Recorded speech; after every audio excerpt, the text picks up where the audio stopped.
di tengah-tengah kita, lebih utama dari segala sesuatu. Mengupayakan kemajuan. Tetapi kami terus membangun tembok sampai setengah tinggi dan sampai ujung-ujungnya bertemu, karena seluruh bangsa bekerja dengan segenap hati. Nehemia 4 ayat 6. Sahabat Iktus yang dikasihi Tuhan, dalam situasi apapun, kemajuan harus diusahakan. Kita bisa berlari untuk sebuah kemajuan, namun kalau kita tidak bisa berlari, kita bisa berjalan untuk sebuah kemajuan. Kalau kita tidak bisa berjalan, kita bisa merangkak untuk sebuah kemajuan. Tuhan menghendaki supaya tahun ini kita mengupayakan kemajuan di berbagai bidang, secara khusus untuk setiap hal yang Tuhan berikan dalam hati kita untuk kita kerjakan. Apa yang diberikan Allahku dalam hatiku, Nehemia 2 ayat 12, adalah tentang pilihan Tuhan bagi Nehemia untuk membangun kembali tembok Yerusalem. Nehemia meyakini sebagai visi yang Tuhan berikan, mendoakannya, membagikan kepada orang lain, dan bersama mengambil komitmen untuk mengerjakan tanggung jawab itu. Meski harus berhadapan dengan banyak tantangan, namun mereka tetap mengusahakan kemajuan sampai tembok Yerusalem selesai dibangun. Mari kita belajar dari Nehemia. 1. Mengerjakan tugas yang Tuhan berikan. Nehemia dan segenap orang Yahudi tidak hanya menerima tugas dari Tuhan untuk membangun, tetapi mereka memiliki komitmen untuk membangun. Kami siap untuk membangun, dan dengan sekuat tenaga mereka mulai melakukan pekerjaan yang baik itu. Pasal 2 ayat 18. Ada dua prinsip dalam membangun, yaitu keyakinan dan perencanaan. Mereka memiliki keyakinan bahwa Allah semesta langit, Dialah yang membuat kami berhasil. Pasal 2 ayat 20. Keyakinan ini membawa mereka untuk mengandalkan Tuhan dalam doa yang sungguh-sungguh. Selain itu, mereka juga memiliki perencanaan yang baik melalui pembagian kerja dengan menempatkan orang atau kelompok yang tepat di tempat yang tepat. Keyakinan tidak mengabaikan perencanaan. Sebaliknya, perencanaan tidak mengabaikan keyakinan. Keseimbangan ini membuat dinamika pelaksanaan pembangunan berjalan secara efektif. 2. Tantangan dalam mengerjakan tugas yang Tuhan berikan. Dalam mengerjakan tugas dari Tuhan, Nehemia harus siap menghadapi tantangan. Tantangan eksternal adalah Sanbalat dan Tobia yang merasa sakit hati dan marah. Di ayat yang pertama dan ayat yang ketujuh dari pasal 4. Mereka mengejek dan menghina. Ayat 1 dan ayat 3. Bahkan bersepakat untuk mengacaukan pelaksanaan pembangunan.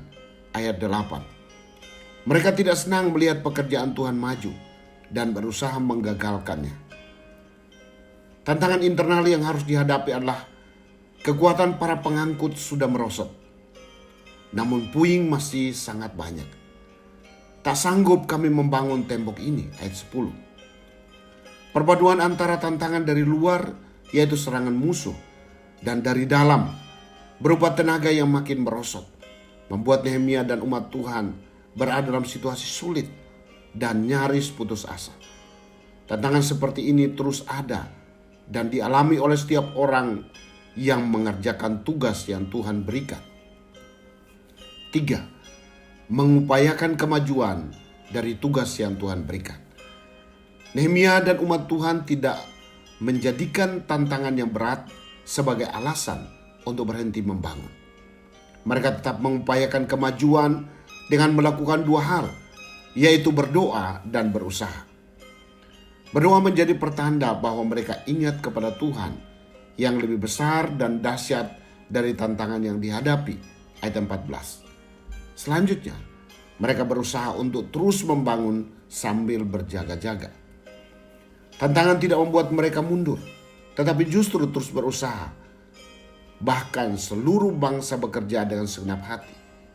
Mereka tidak fokus pada musuh, atau diri mereka yang lemah, tetapi mereka tetap fokus pada tugas yang Tuhan berikan. Mengusahakan pelayanan melalui doa harus mendahului usaha untuk terus bekerja. Karena dengan berdoa sungguh-sungguh, ada kekuatan baru dari Tuhan yang memampukan untuk terus membangun sampai selesai.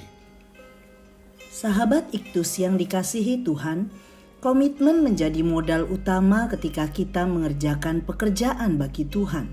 Di dalamnya terbungkus keyakinan dan perencanaan yang baik. Meski demikian, hal yang perlu diingat adalah tak ada satupun pekerjaan yang diusahakan untuk Tuhan akan berjalan tanpa tantangan. Tantangan dapat muncul dari luar, tetapi juga dari dalam diri kita sendiri atau dari persekutuan kita.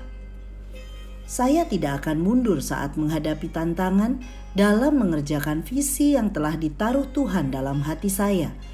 Doa menjadi sebuah kekuatan bagi saya untuk menghadapi situasi yang sulit.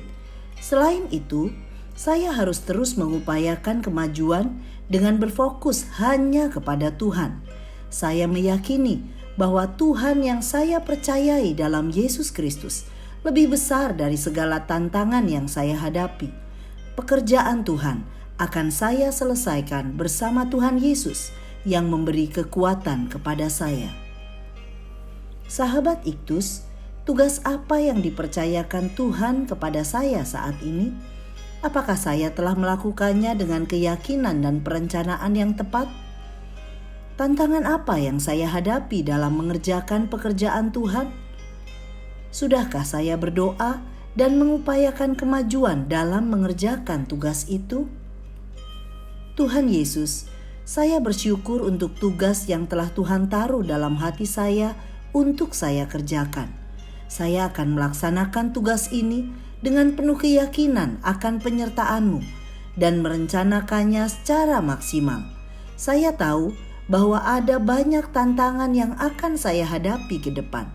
Namun saya hanya mengandalkan Engkau saja dan terus mengupayakan kemajuan hingga saya dapat menyelesaikannya bagi kemuliaan Tuhan.